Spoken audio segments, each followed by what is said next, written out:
Hello, hello, welcome everybody. Welcome to a new match review. Newcastle United draws with Luton Town at home at St. James's Park 4-4. An incredible game for the neutral, but I don't know if it was a great match for Newcastle fans to say the least. But I have, of course, Paul as usual, Jack from Toon TV in the building right now. Tony is not probably not going to be able to make it because internet issues, and Kevin as well. So we'll see what happens. They might jump on later on. But listen, smash the like button. Let's get to as many likes as we can. Subscribe if you're new. You must be a subscriber to be able to chat with us. So go ahead and subscribe. If you still can't comment, go ahead and refresh, and then come back, and you should be able to interact with us. Um, Before we start, I want to let you guys know about this schedule this week. And as you see, if you've been on the channel, you see some scheduled streams all the way up until the only one you don't see is the match review for Nottingham Forest in Newcastle. We have a lot of shows this week. Today, of course, the match review. Tomorrow we have scheduled a fan forum that might get changed. On Wednesday we have a panel show.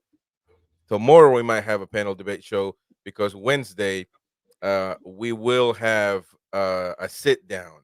We have a sit down with Noberto Solano. So Wednesday, Nobi Solano is going to come on the show at 9 p.m. UK time, and so we might have to switch that up.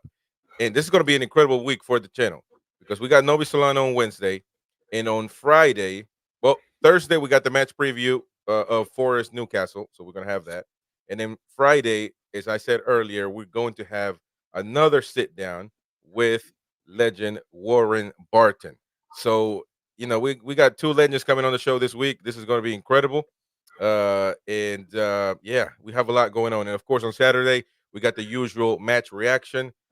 And later on at 11 p.m., we have the All American Magpie show with John O'Hare and uh, Big Dan. So we're busy. We're going to be busy this week. And it's incredible for the show, man. Incredible for the channel to have these legends this week is going to be massive. Um, and one more thing. Oh, by the way, just before we start, you can become a patron of the show. Support us. The link in the description. So you get exclusive content as well as a chance to participate and win a home shirt at the end of the month. At the end of February, we're going to be doing a giveaway, and it's going to be a home kit. So, might as well join and get a chance to win a shirt. So it's going to be great. How are you, fellas? Welcome, Jack and Paul. How are you guys? How are you guys doing? How's old England treating you? Not that great. About to get a bit colder. About to get a bit colder throughout the week and throughout the until April now. So yeah, England's just England at the minute. Nothing too different. Well, I can't complain. I'm in the U.S. right now. I mean, I can complain as much as you guys because it's not so hot over here where I'm at. It's pretty cold. I don't live in the tropical areas, especially where Warren Barton, he lives in San Diego, I believe. So he's pretty good where he's at. Um, I don't know. Noberto's over there in England, so he's definitely suffering with you guys. I'm a big. This is not a political show, but I'm just a big fan of United Kingdom culture. The king is going through an illness, so just prayers up for him. Whether you agree with that or not, it's just prayers for a human being. That's all. Let's get back to football. And let's get started with it. By the way, your comments, I'm going to go through them and we're going to read them, show them. So don't worry about that if we don't get to them right away. But I want to get these guys' opinions on the match this weekend. And let me start with Jack because obviously me and Paul did the watch along and we did all that stuff. So, Jack, brother, I mean, how did you feel about Newcastle tying 4-4 against the almighty Luton Town? Well, drawing 4-4 is way better than losing 4-2 because we were at that stage at one point in the match, and when we were losing 4-2, I'm thinking, Jesus Christ, what the hell is going on? And a little fun fact, you don't know this, but the referee that refereed on the game on Saturday was my old maths teacher. So, yeah, I told my maths teacher today that I wasn't very happy with his performance. Who's mates with Thomas Bramwell, the referee. But he thought he did good. It was VAR who screwed us over. I don't think that was a penalty for me. Many people thought it was a pen. I believe when Dan Burn, yes, he had his hands on his shoulder, but for me, the diving motion and the way he went down for me was not enough to give the penalty. I feel like if you're holding your shirt like that, the movement you fall over is supposed to go backwards, really. Yeah, I wasn't really impressed defensively on Saturday, but going forward, we were brilliant. I mean, scoring 4 goals, that's the thing we need. That's the Newcastle going forward we love and know, because scoring 4 goals is good. And how the hell do you score 4 goals and still draw the game? It's because countless mistakes at the back, and I must say, their second goal, Barkley, shocking goalkeeping by Dubravka, parrying it into a really dangerous area to Barkley, although Shea, I think it was, should have followed up under Barkley, just letting him run free. It was a mess defensively. It was a mess. But luckily, we did all right going forward, and we pulled our socks up towards the end of the game and scored 2 goals. And Harvey Barnes, may I say, Harvey Barnes coming on was absolutely immense, and God have we missed him because he's been brilliant, and can't wait to see more of him. And luckily, Gordon's okay, so we've got another good player back as well. So yeah, overall on Saturday, mixed emotions. Of course, I'd love to win, and I think we may well have gone and won it, really, if Murphy scored that chance. But overall, I'm way happy with a draw than a loss, because it may well have been a loss. But hence, when Tino came on, we didn't concede. That's because of Dan Burn.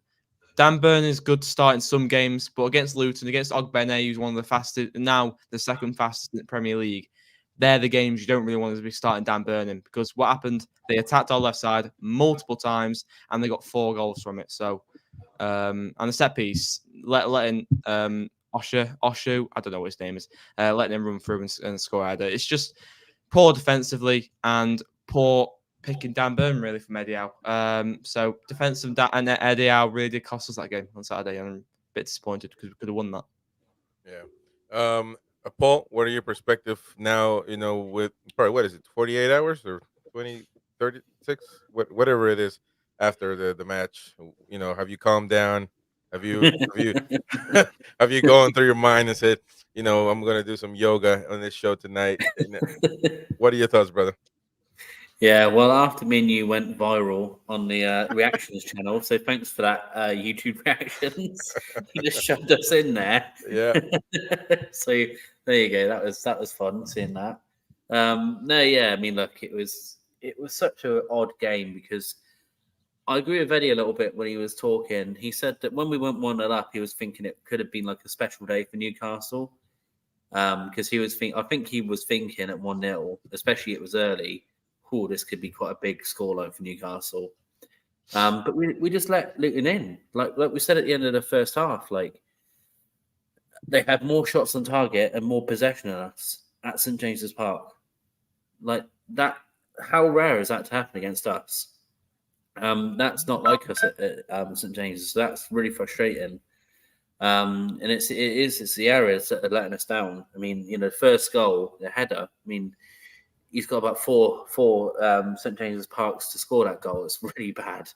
The second goal, like we always said, like, it's poor from Dubravka. It reminded me of Liverpool, because he kept putting into dangerous positions in Liverpool, but we got lucky because we had someone to kick it away, and Charles didn't react.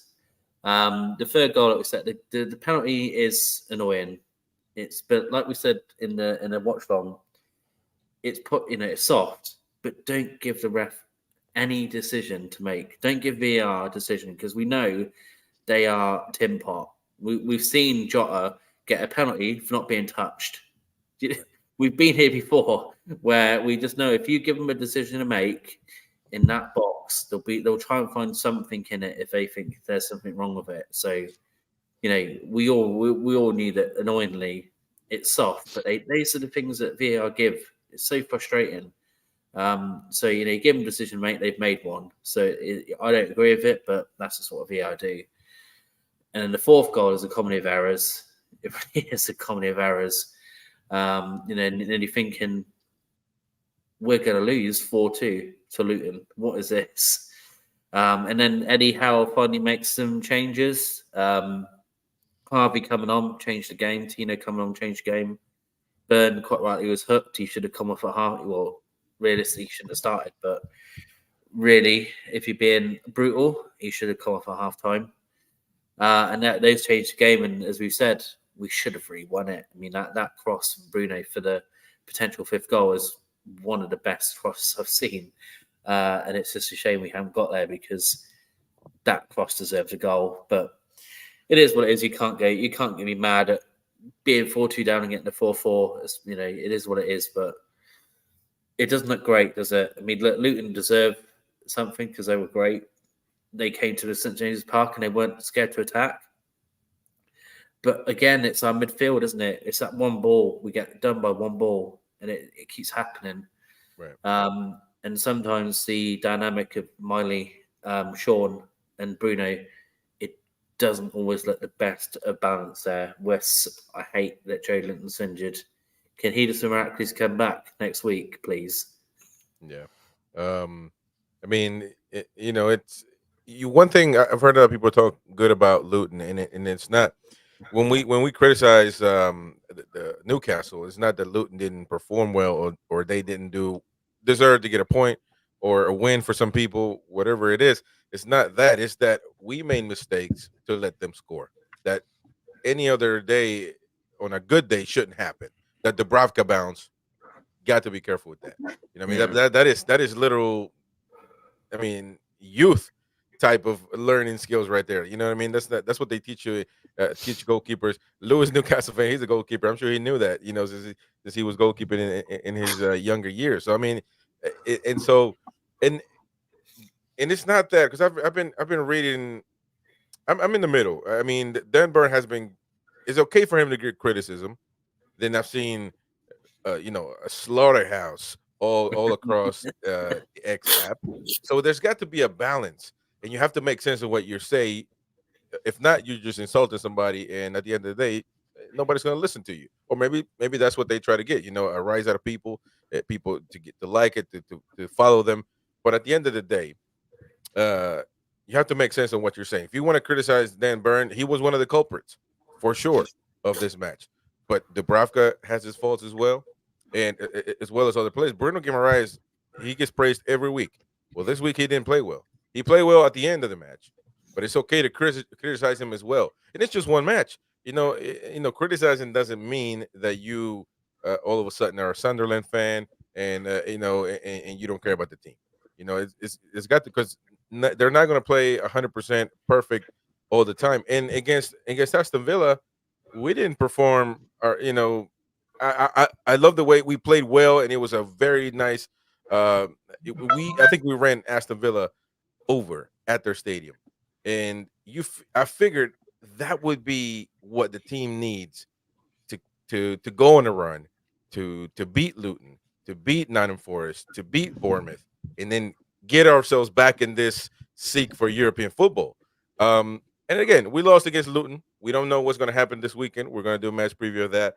But you got to say, just because when we play against Aston Villa, that was a good morale boost. Well, I mean, this match in particular, it depends on how you look at it, but it could be also something that lowers your morale, or maybe not. You came back from a deficit, so maybe that does help.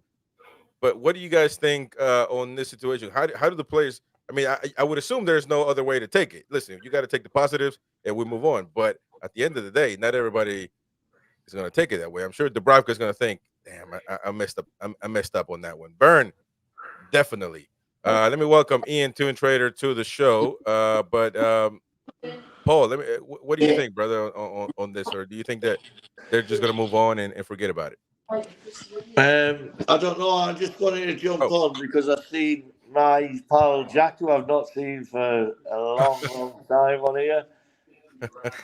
You got Ian. You know everybody, man. Yeah, you got to know Jack, haven't you? Like he's our Lewis Miley. I call him the Lewis Miley of our show. He's our Lewis Miley, and Paul. Where's Paul? Keep it PG. Paul's like, I don't know, I can't even think of it. I can't even think of anyone shit enough for Paul, to be honest. So no, Paul's like Matt Ritchie. when he's injured. Oh, thanks. Cheers. Thanks very much. Love you, man. Anyway, no, Jack, good to see you, man. What have you been doing?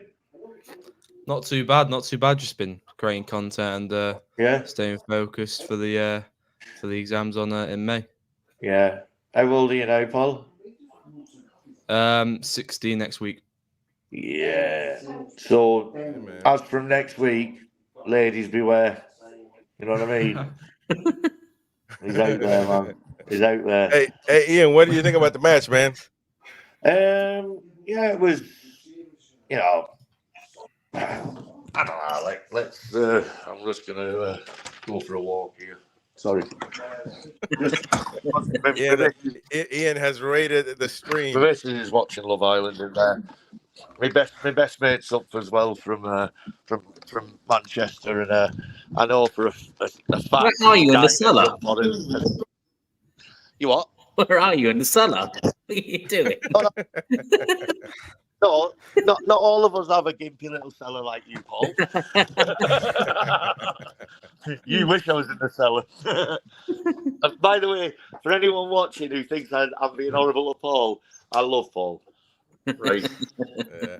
It's just he's actually my mate, and I really, really, really like giving him grief. So sorry. Yeah. Don't show us anything we don't want to see, brother. I'm in the garage, man. I'm in the garage. No, so basically, I think they took their eye off the ball. If I'm being perfectly honest, I think that we took it for granted, especially after scoring the first goal, that it was like right, easy ride here. I really do. They are not. There's not a single one of them players that would get into our team, but they are not. They are collectively. They are more than the individuals, and I thought they played a really, really good game. And we realised after half time we better pull our fucking fingers out here and do something, and we did. And yeah, for the neutral, it was a great game. For me, it was a horrific thing to watch, if I'm being perfectly honest. Yeah. What do you think was the reasons for our? Somebody's got to be culpable of this. It might be a group of things. The manager's decision, the manager overall, some players. What do you think was? Because we made some horrible mistakes on the pitch, man. Unfortunately, yeah, Dan Burn was opened up by the pace down our left.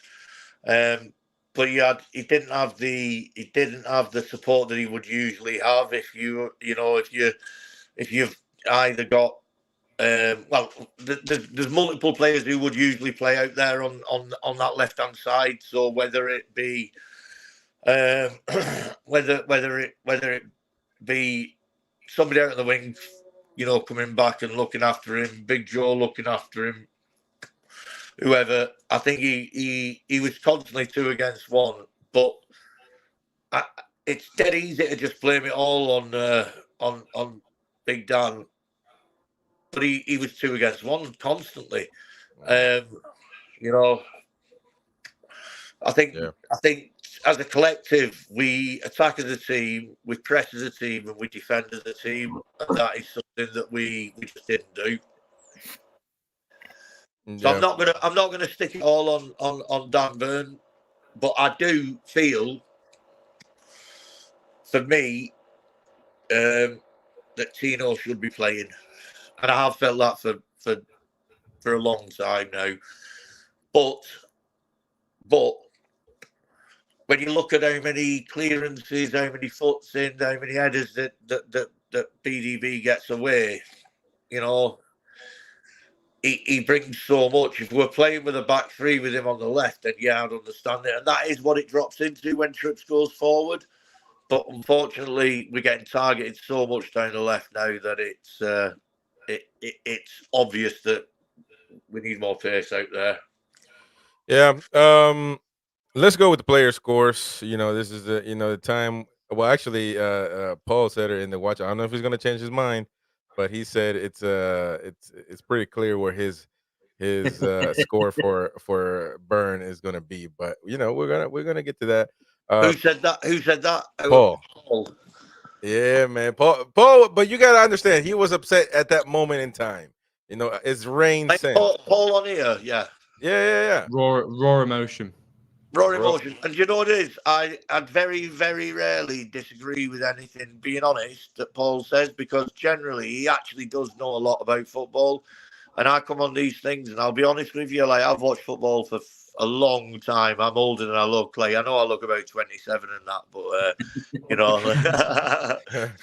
27 stone. Like, but that I might have to put that in kilos for other people. But no, but Paul generally does hit the nail on the head when it comes down to tactics and stuff. So I wouldn't disagree with him anyway. Yeah.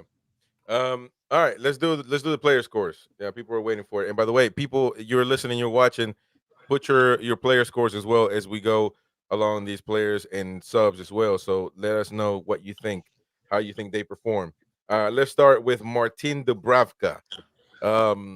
Tough match for him. He made a mistake. So Paul, you're first. So go ahead. It's a tough one, isn't it? Because the penalties are a lottery. I get that, but it did frustrate me a little bit that the guy went the same way both times. Ooh. Just risk that he might go the same way, but I'm being maybe overcritical on Dubs there. But it's the same, like we just said with Liverpool stuff. Like he does seem to palm it at times into dangerous areas, which has caused the goal. I don't think he can really do anything else with the other goals. I don't think. Do you know what I mean? Like I'm trying to think that if he's in a stupid position or something, but not really. Like I don't think you can blame him for most of the other goals. So the defense were worse. Yeah, I think I've seen a lot of things that I think I agree with. That I was going to give him roughly a 5.5 out of 10. I think that's fair for Dubravka. I think Lewis has got a spot on what I would have said. What did you say then? 5.5? 5.5, man. Yeah, I mean, I'm going to give him a 6.5. What's the 0.5s about? I don't know, man. We're just trying to make him feel better. And Dubravka's watching. Jack, what do you think, man? Not all the goals was Dubravka's fault. The penalty, Morris did very well to keep composed, and it took a long time for him to score that second penalty in the first one. So, the fourth one, it was a good goal. So much space because Dan Burn lost it in the centre. Second goal, completely Dubravka's fault. Not completely, but he did not help towards the goal. First goal, poor marking by the defence. So for that reason, he let in 4 goals, made one mistake for one of the goals, but for me, I'll give him a 5. Farmer says everyone gets a 4 because that's how many goals we gave up. Jack, Jack didn't dare give him a 5.5 then. I had 5 in my mind the whole time. All right, let's move on to Kieran Trippier. I believe he was one of the best players on the pitch, which is crazy. But what do you guys think, Paul? I mean, Ian. I'm sorry, I didn't get your Dubravka point. 5. I thought it's really hard on Dubs actually on Dubravka because I looked at the goals and I thought I actually just thought to myself, if Nick Pope was in the goal there, would that have gone in? And 2 of the goals I thought no. And that's the truth. And that's nothing. It's not Dubravka's fault. He's just, for me, he is not as good a goalkeeper as Nick Pope. And a lot of goalkeepers aren't. I think he's done really well for us recently, but I thought that was one of his shitter games, if I'm being honest. So yeah, I'd give him a 4.75. There you go. All right, Paul. We got Kieran Trippier on the right side. Yeah, I think he was okay overall. He wasn't the worst in defence. He did get caught out, but I think he was better offensively. Obviously, he's caused the he's got the assist and he's got a really nice finish for his goal. I mean, it really is a lovely goal. So fair play to him for being there, with a nice finish. So it's hard to give him too much of a low score because I don't think he's terrible. Like I say, he did get caught out for one of the goals, which you got to be a bit critical there, I guess. But I think a fair 7 out of 10 for Trippier. I think that's more than fair for him. I thought he had a decent game. Others were worse than him for definite. Yep. Jack. I don't think Trippier had that bad of a game, really. I mean, loads of people saying he's not done that bad. I don't think he's done bad either. But scored a goal that gives him brownie points really towards the score. Yeah, like Paul said, brilliant goal by Trippier and brilliant cross by Bruno. Defensively, I didn't notice that many mistakes because Luton attacked our left side more than our right side because you know who's there, Dan Burn. That's why, and that's what every team seems to be doing. And God forbid he starts against Forest, then we're going to get slaughtered down that side. But for me, Trippier, I'll give Trippier an 8 because the goal helps towards his score. Offensively, did really well, and obviously a really good captaincy performance as well. To keep players focused and re-energized to go and get them other goals to get us back into the game. So yeah, I give Trippier an 8. All right, I will give Trippier 8.5. I mean, I think he was good in that goal. I mean, that was an important goal. I mean, without that good play, I don't know if we would ever tie the game at all. So I got to give him that. Ian, is Ian with us? Look at. Sorry. No, you're good, man. I'm with you, mate. I've got my pal up from Manchester, and he's like shouting at us and stuff in the background. He's all right, like he's like one of my oldest friends. But we've been out for a few beverages, and he's like, "What are you doing?" And I'm like, "Mate, I've gone national here. Multinational, international, international, man." Yeah. No, I just thought I'd jump on, Chris, because I like you, and I've seen Jack on there. And Paul's on as well, So yeah. What were you on about? Sorry, No, you go. What's your score on Trippier? I thought Trips was good. I'd give Trips a 7. All right, 7 for Trips, and then we go to the center, Fabian Schär. Yeah, these are not going to be that great. Or Botman, or Burn. Yeah. I thought these three had pretty poor games. Schär was not his usual self at times. Slow for the reaction. It's frustrating because I feel that if one of them's off, they all seem to be off. And yeah, like this game, like it's when we get to Botman, it'd be the same. That he didn't look right either. After such a great performance at Villa, it was a shame to see Schär not do as well. I'm not asking him to score 2 goals, obviously, but just didn't look himself. I don't know whether he overplayed himself in Villa or whatever. What could be something behind that, but yeah, he wasn't great. 6 out of 10, I think it's fair for him after seeing Ian's. 6 out of 10, I think is fair. All right. Jack, what do you think of Fabian Schär? I agree with Paul. Not really up to his usual self. Got 2 goals against Villa. Really good performance. But overall, I think I'd give Fabian Schär 6.5. Should have tracked Barkley for that second goal. Should have been more defensively aware. But overall, he didn't have a great game. Neither did all the back line, really, apart from Trippier. So I'd give him a 6.5. All right. What do you think, Ian? I think he's got 2. I think Ian's had way too many today. How many are we talking? What I think was, I'm glad I muted the microphone then. We may just gave a few expletives out because he's driven all the way up from Manchester. He's a Salford Red, and he just gave me a little bit of shit then. And no, who are we on about? Schär. Sure. Sorry, lads. It's the 90s, isn't it? Sure. No, I thought maybe 6, a little bit below par for me, actually. Yeah. Gotcha. I would say about a 6. I'm gonna give Botman a 6 too. I mean, they're both. Yeah, I think the same as well, a lot, Chris. To be honest. Yeah. Paul, Jack, do you guys rate Botman around the same? Yeah, I think yeah. Game, yeah. All right, so we can. Yeah, I get what you're saying. This is not going to be good.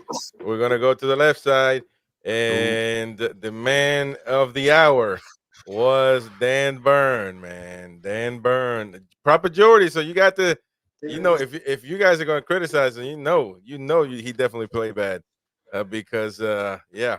So Paul, Dan Burn, man, 0 out of 10. Awful. 0 out of 10. Sorry, Oh my. I'm sticking with it. It was he got hooked later than he should have. He should have been hooked at halftime. It wasn't the game for him. He was great at Villa. I love Dan Burn. I'm not being personal against him because I think he's a great guy, but it was awful. It was a terrible performance. It just was. They aimed for him on purpose. They kept going down the left. He kept getting caught, and he was hooked because he was that bad. He was hooked because of it. He caused the penalty. I know it's not, I know it's soft, but he still caused it. He was playing striker at one point and got caught for the goal there. It's a disaster of a performance from him. He'll know. Yeah. And like I've put in my thing, he'll start at Forest. Don't worry about that. He'll start. Do you think? Wait a minute. We got comments about that one. He'll start. We'll discuss that one in a little bit because I want to finish this course. But yeah, that is a big topic. Jack, what do you think? I wouldn't give him a 0. Obviously, Paul's entitled to his opinion, but I personally wouldn't give him a 0. I think that's harsh. Then there's really, really, really harsh. A 1 would be better. But for me, I'd give him a. For me, obviously, he was a worst out of that whole back line. But for me, there's times where you can play Burn, and there's times where you just don't. And you can bring him on last 10, 15 minutes to slow the game down and be solid defensively. But the game, I mean, if he starts against Forest, I've got a £10 bet on with a Forest fan. I don't want to lose that bet. So Dan Burn can't start. Tino has to start. So we need pace on that left-hand side. Dan Burn couldn't provide it, especially against Ogbonne. Like I said, second fastest in Prem. So for that reason, I'm going to give Dan Burn. I'm tying between a 3 and a 4. I'll go 3. Well, you're not doing much, not doing him much of a favor compared to Paul. But Ian, man, what do you think? What do you think about Burn? I didn't think it was that. He just got done for pace. It's not his fault. He hasn't got the pace. I thought in certain aspects of play he was good, but he just got skinned left, right, and centre. Didn't he? And he should have been took off. He should have been hooked off at half time for me. I would say 3. Yeah, that is about what people would say. Let's go to the midfield. I mean, not a lot of other than Longstaff who scored. Nobody really played as bad as Burn, but they weren't, lighting it up either in the midfield. But let's go with Sean Longstaff on the right side. 2 goals, good performance, I guess, when it comes to the goals. But a midfielder, I got to judge a midfielder on midfielder work. Goal scoring is part of it. But yeah, Paul, what do you think? Yeah, Sean's a frustrating guy, isn't he? Because, like you said, he's got 2 goals in the game, which is really good. I thought he did really well for getting in between the guys for the first goal. I thought it's a really good goal, and the second goal is not too bad either. But they're 2 really good finishes. But the thing that frustrates us with Sean is that, like we said, in midfield, sometimes he gets bullied. He seems to fall over all the time. I don't know if he needs new shoes. All I ever see him is on the floor most of the time, falling over. He's a bit weak at times. Like it's not just this game. He gets bullied at times, and that's why I think we missed Joe because he's just that big unit. Like he wasn't terrible, Sean. It's just that little thing when we've got Joe out for the season. Let's just be honest, he's out for the season.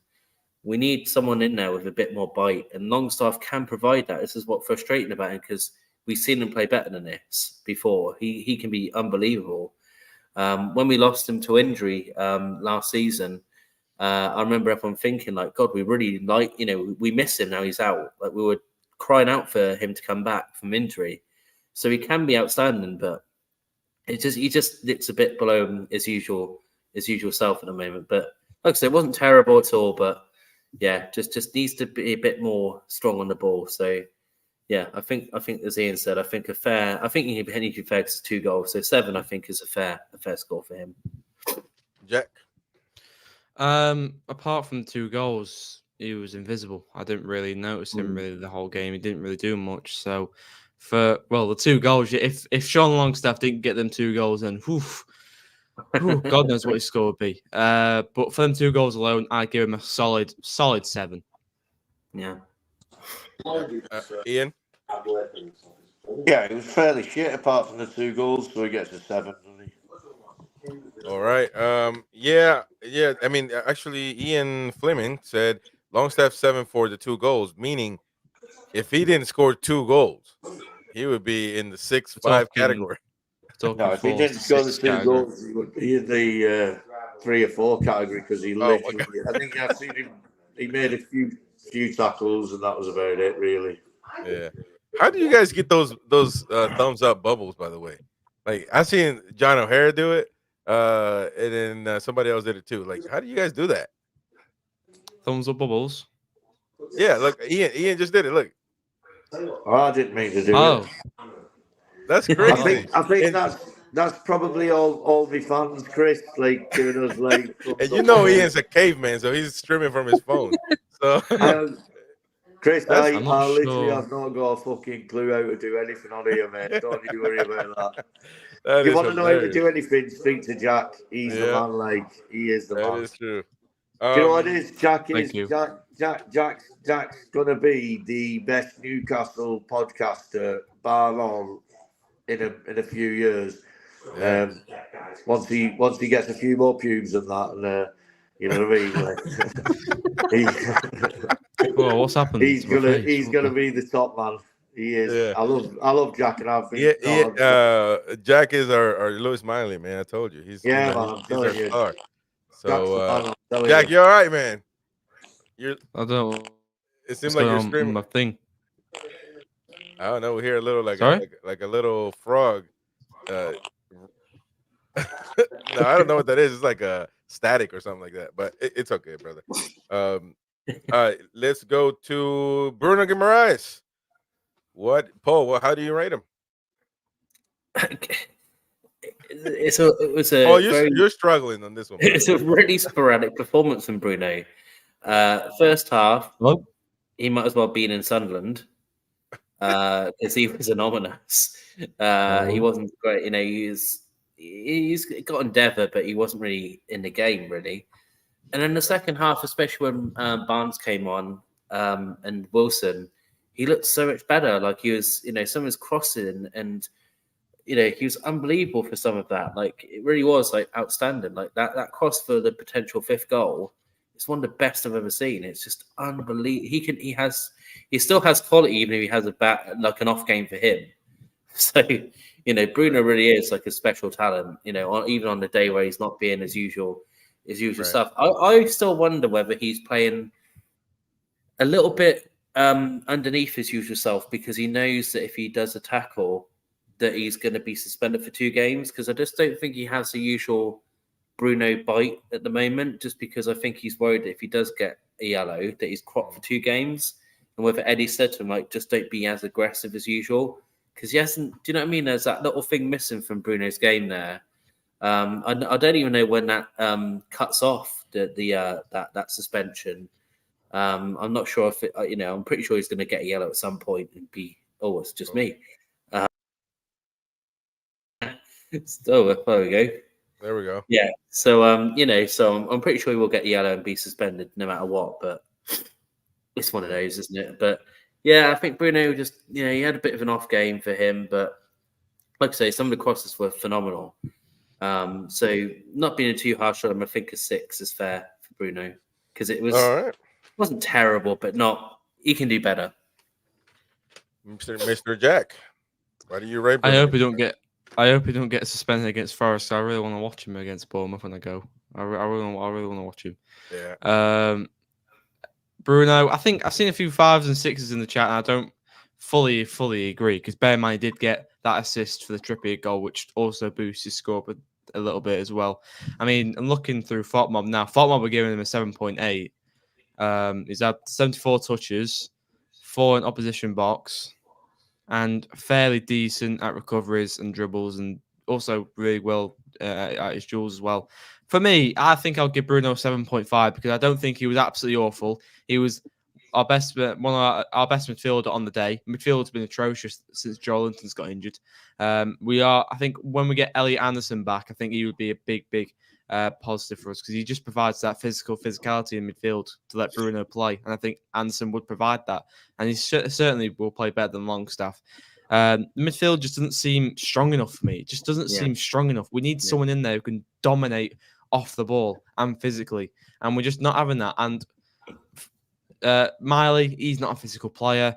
Longstaff isn't. Bruno is, but we need Bruno on the ball to control the midfield on the ball as well. So we're really missing a key part in our midfield, and that key part is out until May. So we're really unlucky with that situation. But for me, Bruno, I don't think he did awful, and I think I'll give him a 7.5. Yeah, I think I'm going to give Bruno a 7. I'm going to be nice, and I should be judging him because of this game, but he usually doesn't play bad, so I'm going to just give him a 7. But Ian, what do you think on Bruno Guimaraes? Is that me, Chris? Yeah, Bruno Guimaraes, man. What do you think? Anything better to be doing? Sorry, that's me, mate. He's a Man United fan, and he just said I've not got anything better to be doing. Listen, I've got to shoot off, lads. Bruno, I would give a 6-2. Love yous all. Have a good one. Bruno. But my phone keeps dying, and I can't put up with this idiot anymore. This time we've got the real Bruno at our club, yeah. Love yous. Take it easy, lads. All right, Ian. Yeah. Have a good one, brother. See you later. Yeah. All right. Appreciate Ian for coming on. Yeah, and he definitely, had, he's been having fun. Ian has. It's all good. It's all good. We all deserve that. A good Monday night on the beverages. No question. So next is Lewis Miley.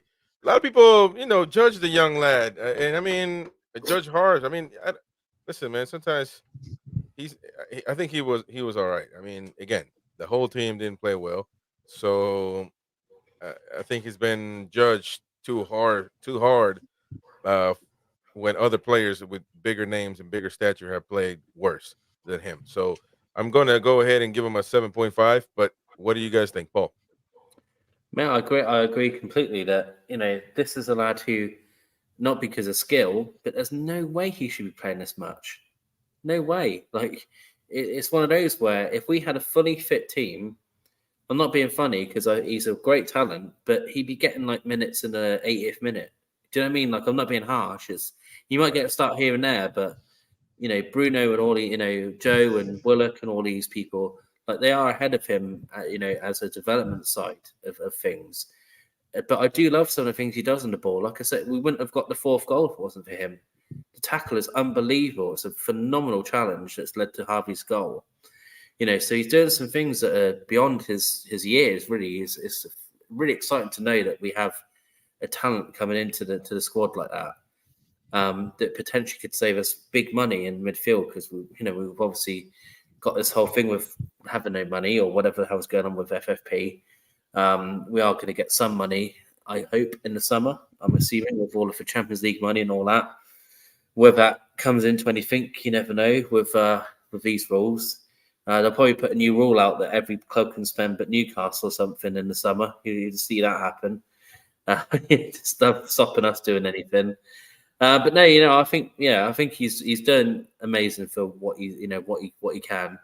And like I said, I think I go with you, Chris. Some people have been a bit too expecting too much from him already. That's mad. Like he's still growing, he's still developing.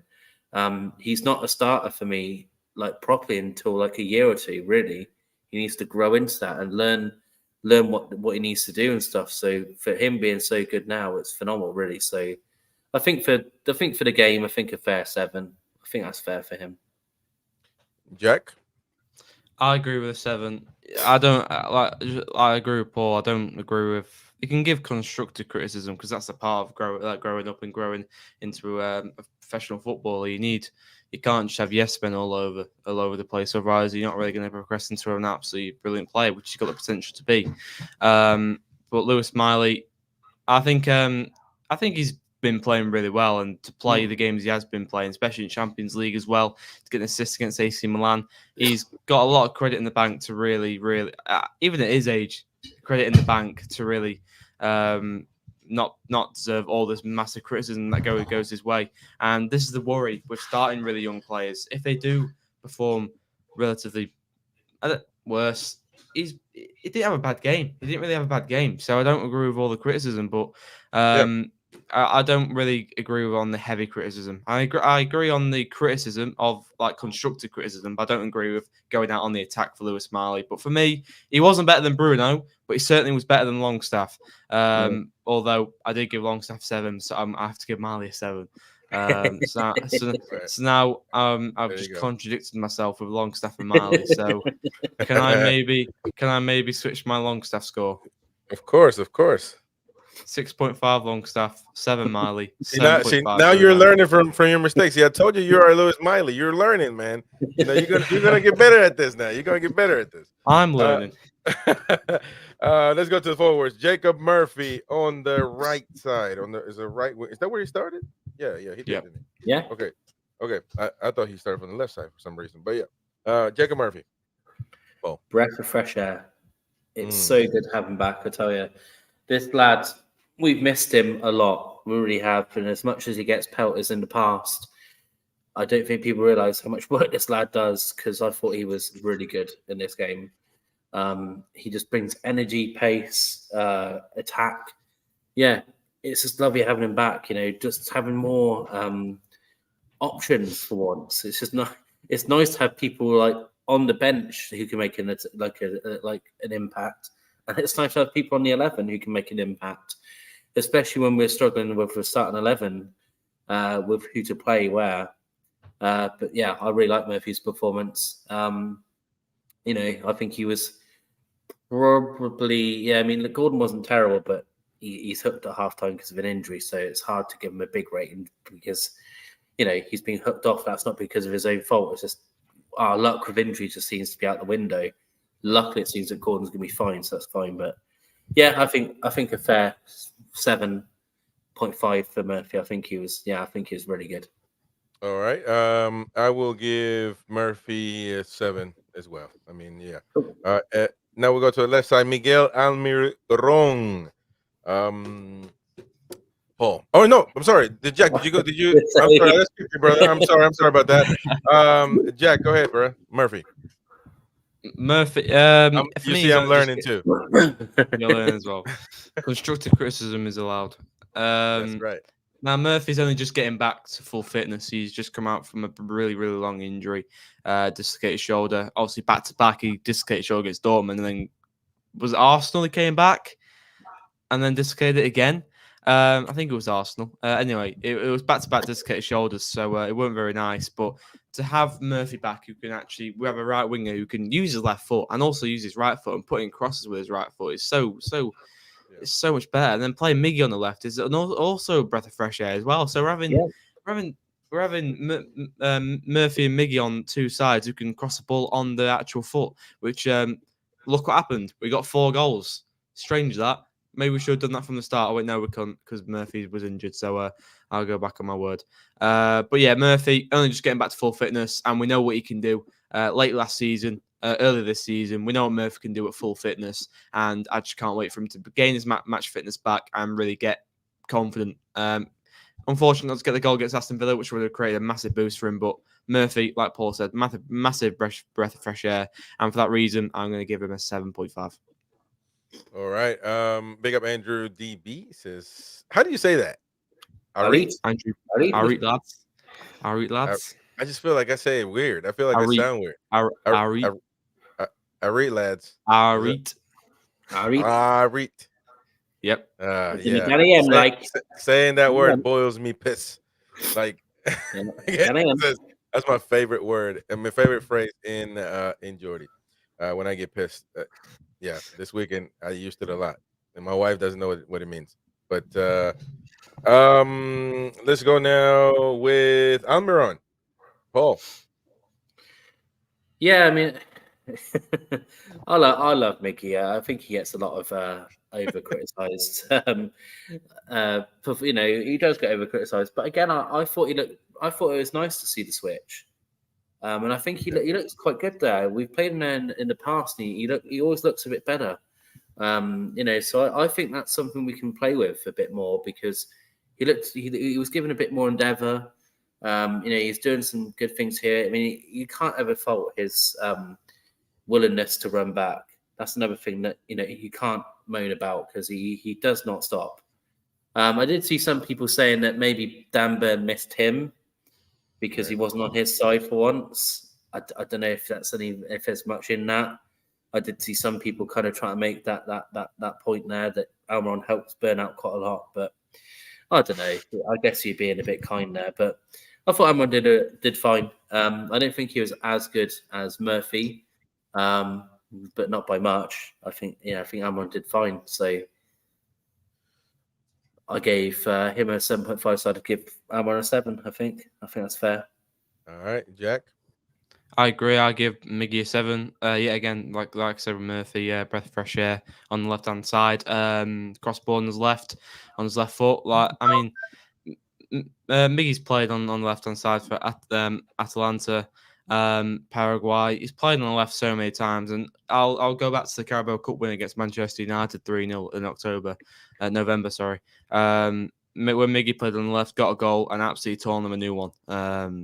So we need to be playing Miggy on the left more if we can, because although we have got Gordon and Harvey Barnes back and Wilson and possibly Isak, so we're getting a few players back here. So I would like to see Miggy on the left more, but unfortunately I don't think we will get to because we've got some good players back on the left hand side, and it's going to be harder for Miggy to stay on the left. But for me, Miggy on the left was so good, and we do need to see him more there because good things can happen. So I'll give him a 7. Okay. Anthony Gordon in the middle, Paul. This is a tough one because of the injury. I thought he was very good in the first half, actually. Lots of pace, and I love that about Gordon. His aggression, I really like that about Gordon. He's doing some really good work, and I just feel for him that, obviously he's felt something at half time and had to go off again. Thankfully, it sounds more positive than it did on the day, because on the day you're hearing Achilles and you're thinking, oh my God, like, is he giving out for like months and months? And then he left on crutches with a boot, and you're thinking, well, hope that's just literally precaution. It looks like it is. He was in Metro Centre. I think he's looking for the old fun fair, but it is obviously shut down. So, don't know what he's looking for in the Metro Centre. But yeah, he was still on crutches there, but the boot was off. He was just putting the crutches to the side, taking pictures with the bands and stuff. So yeah, I think Gordon did fine. It's hard to give him a big rating, not because he was bad, just because he got hooked for the injury. So yeah, I think a fair 6 out of 10. And that's not saying he's bad. I just think it's hard to give him more when he's not played a full half of football. That's right. Jack, what do you think? Yeah, I only played 45 minutes and I played up front as well. Not on the left. I played striker, but also switched to the left sometimes during the game. And I noticed obviously Wilson's got his podcast, hasn't he? And he did touch on Gordon against Villa when he played up front. And Wilson said, "Tell you what, number 9 could be in the future for Gordon because he was playing really well up front." And I tell you what, I was saying pre-match, I was saying, the pace is incredible. I mean, that is such a big advantage for Gordon, who can play up front as well. He's just so versatile. It's ridiculous, Anthony Gordon. And we're so lucky to have him. The pace to get in behind other defenders, like he did multiple times, making good runs as well. And it's just unfortunate he didn't get any goals, really, in the past 2 games. But for me, Gordon played really well in the 45 minutes he was on. And I'm lucky not to get that goal, but we did score. Longstaff did score straight after. But for me, Gordon, real positivity up front as well, which gives Eddie Howe a lot more confidence to play him there. So for me, Gordon, I'll give Gordon, for 45 minutes, a 7.5. All right. Now, quickly, let's do the subs. Callum Wilson, Harvey Barnes, and Valentino Livramento. Paul. Wilson, well, look, looked okay, looked sharp after being away, which is nice. It's just good to have him back, isn't it? It's just good to have a striker fit. I think he was fine. Nothing crazy, but I think he's in. I think he did well. I think a solid 6 for Wilson. I think is fair. Harvey Barnes, my God, this lad, I love him. This guy is special. I'm so happy he's back because he just brings so much more to our attacking prowess, and that finish is really nice. It's a really nice finish. A little dedication to his new baby as well. Some people get confused. Normally, when they do the little thing, it's normally because they've just had a baby. He's just had a baby, so that's for him. Barnes, I think, gets an easy 8 out of 10. I think he's very good. And Tino as well. It just this lad is again. I just feel for him that I don't know. I don't know what it is that he can't just get a start.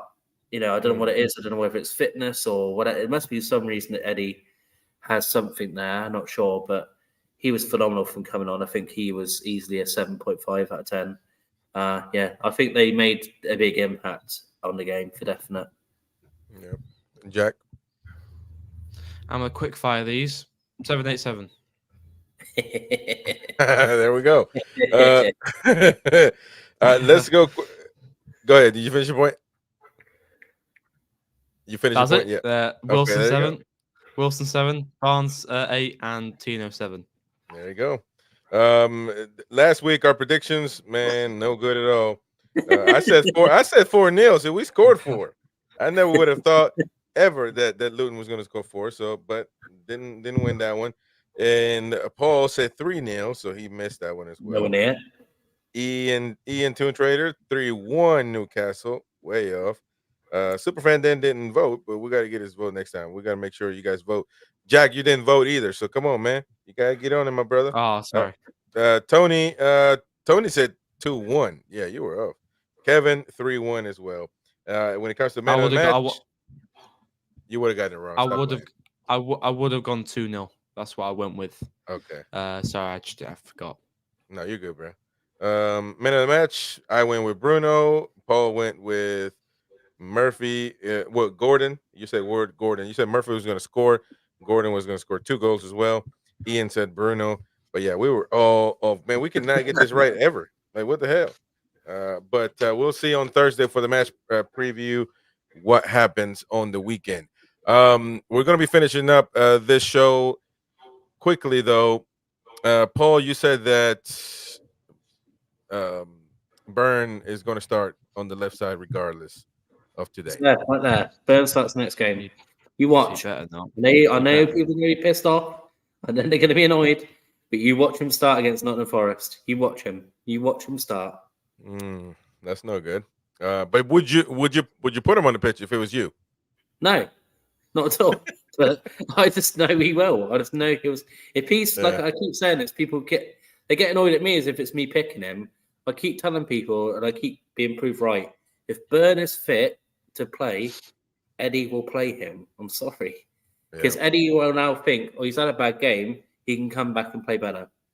I just watch him start. Jack, you got any thoughts on that? He better not, otherwise I'm not getting £10. You want to lose £10, man.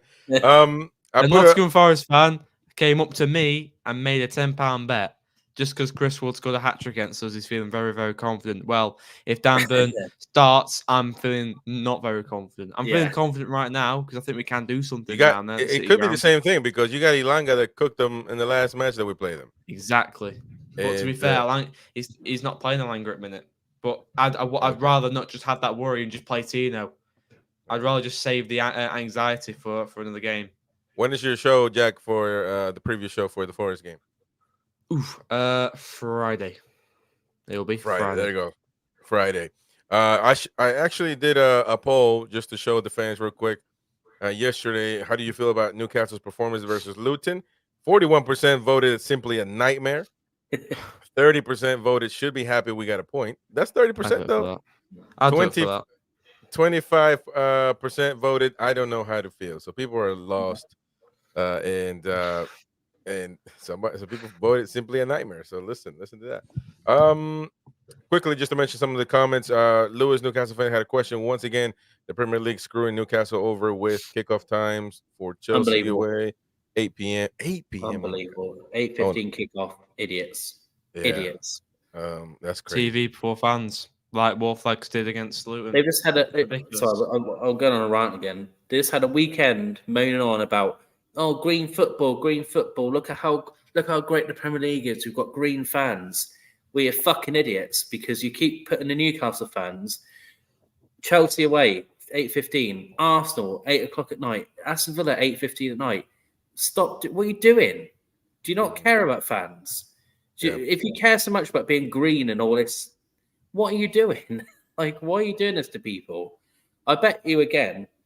I haven't looked, obviously, but I bet for that Chelsea game, I bet the last train is at 10 o'clock at night again.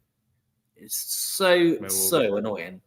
They do not care about fans, especially selfish. I really feel for the Newcastle fans because they travel they will travel there because they're amazing, but it just pisses me off for them. And then which is crazy. I was actually from a foreigner's perspective is eye opening. You guys obviously know your country, but I was actually looking at every Premier League team like a map where they're located. Newcastle is way up, and there's a big gap, and then you get most teams. That is crazy. Crazy. And the trouble is, London's got the most Premier League clubs out of all of them. He's got the most clubs in the whole country, so that's not ideal for Newcastle fans. Not a very nice journey down. But look, we're the best away fans in the whole country, so that's true. We'll turn up in noise. Let's run through this comments quickly. Mighty Mac says, Jack, every team throw fast-paced players against Burn. Tino needs to start left back. Yeah, we agree on that one. Lewis says my score prediction was 6-2 Newcastle Luton. Well, you were off. At least went high scoring. You got that one right. Yeah. Billy the Fish, I will be dumbfounded if Burn starts against Forest. It's getting ridiculous now as he's clearly lost another yard of pace from last season. Ian Fleming, Burn is not just a left back. It's not a left back. Got no pace. Everyone knows that except how it seems. Black and White TV, Tony says Lewis, too many people underestimated Luton, and I knew it. It would be tough. I knew it would be tough. Farmer, is it me or is this season so strange that every match so far could be described as a unique or a one-off? For Newcastle, just the inconsistency, really. Derek says there's not a left back in the Premier League that wouldn't have gotten outpaced. Well, I mean, I don't know, man. There's not many teams that put a 6'7" guy as a left back. I mean, it's basically only us. I think sometimes the season Eddie Howe's been living in last season. I think he, in terms of starting Burn, he was thinking, "Oh, look how good he was last season." It's a bit different, but I'm not going to criticize Eddie Howe. He knows more than bloody I do. I'm just sitting at home making comments about Eddie Howe when he's in there every day 6 till 5. I think we can make a few comments, but I wouldn't say. I forgot what I was even going to say. Move on, please move on. I forgot what I was going to say. Yeah, you can't. That you don't feel right criticizing him when he's obviously there 100% of the time, and it almost feels Eddie Howe's clearly got. That's what I was going to say. He's living in last season, but I feel like Eddie Howe has got plans. He has got. Yeah. He likes to think. He likes to think forward. I know sometimes he says, "Oh, next game." He doesn't. I think he thinks way above, way forward than what he does. So there's obviously a reason for starting Dan Burn, but for me, it's getting a little bit sketchy that he's starting Dan Burn every single game, and Tino don't get a sniff, don't get a look in. Right. Which, if he starts Dan Burn some games and plays Tino the majority, I'd be okay with it. But when he's starting Dan Burn, if he starts Dan Burn against Forest, I'm going to lose it. You're going to lose £10. Farmer says, anyone think that this was the third game in a week? And that explains the sloppy defense. Anyone think that this was the third game in a week? Was it? No. We're literally like bottom of the table for conceding goals and expected goals against. We're literally so bad defensively this season. It's a joke. Yeah. Lewis says Jack is going to get knackered for school tomorrow, aren't you? Nope. Never. Ian says Almiron at 5 had to try to help Burn so he could not go forward. That's good. That's a fair point. Listen, it's been a great show. I appreciate everybody coming on. Of course, Jack, got to go to school and got to go to sleep. I'm sure he's not. He's going to go play video games. I almost sense it. But it was great having you on, my brother. Hopefully, we can have you on for the match Yeah, preview. 100%. Yeah, man. And match preview and the next review, you gotta show your face. You gotta show up, man. You know what I'm saying? So Paul, I appreciate you as well, my brother. You're always on the shows. Always. By the way, let me just show people the sort of schedule that we got. This is this show today, but the fan forum tomorrow might have to get canceled, and we might have to put the panel show there instead, or we might keep the fan forum and just take away the panel show, because on Wednesday we have Nobi Solano here for the sit down on Wednesday. Thursday we have the match preview of Forest and Newcastle, and then this Friday we have a sit down with Warren Barton coming on the show. So we got two Newcastle legends on the show. It's going to be great. It's going to be amazing for us to keep growing, and obviously these players gracious enough to come on the show. I definitely appreciate that. And on Saturday, match reaction. We won't do the watch along. We'll do the match reaction right after the match is over with. And of course, later on at night, the All American Magpie show. So stay tuned for that one. As of today, I appreciate everybody. Please smash the like button. Subscribe if you're new to the show. And then again, we'll see you tomorrow. We'll see you guys on the next one. Bye-bye, folks. How are the lads? Yes, sir.